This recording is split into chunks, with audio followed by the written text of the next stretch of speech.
Number three, what also makes them great leaders, Esther and Mordecai, is love.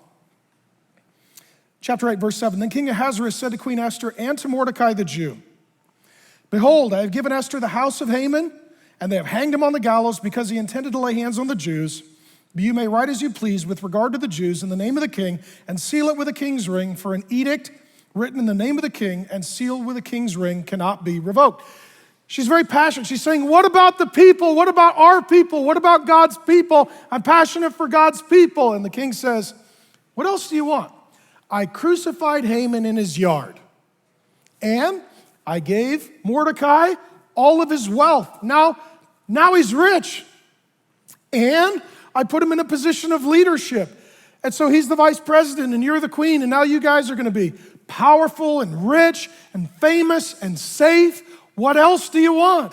And Esther says, it's not about me. It's about the people. They're not safe. They're not blessed. They're in danger. And there's a curse on them.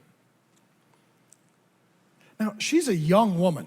She's probably early to mid-20s. I mean, she's an orphan girl, didn't grow up with her parents. She doesn't even have a mom. We hear about Mordecai. We don't hear about any mom. You see where she's come into a real transforming relationship with the God of the Bible, and she's growing and maturing. And unlike so many 20-somethings who come from broken, dysfunctional homes, she's not thinking about herself anymore. She's thinking about God's people, and she loves them. She loves them. Next question for you. Who do you love? Who do you love? Who do you love?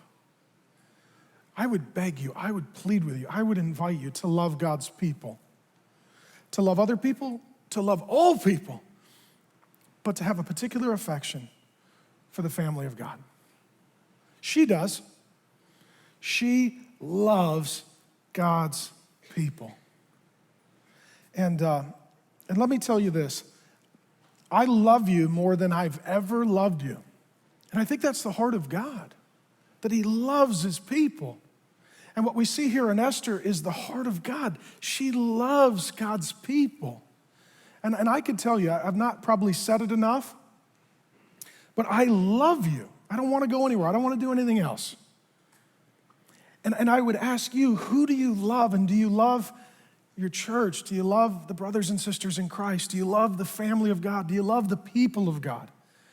And what I particularly appreciate here about Esther, and she could have said, hey, I got a hard life. My husband's a jerk. I don't have a mom. My family's a wreck. I'm in my 20s. It's about me. She says, no, it's about God's people. And a good leader is one who exercises authority humbly, they demonstrate passion appropriately, and they love people genuinely. And that's what we see.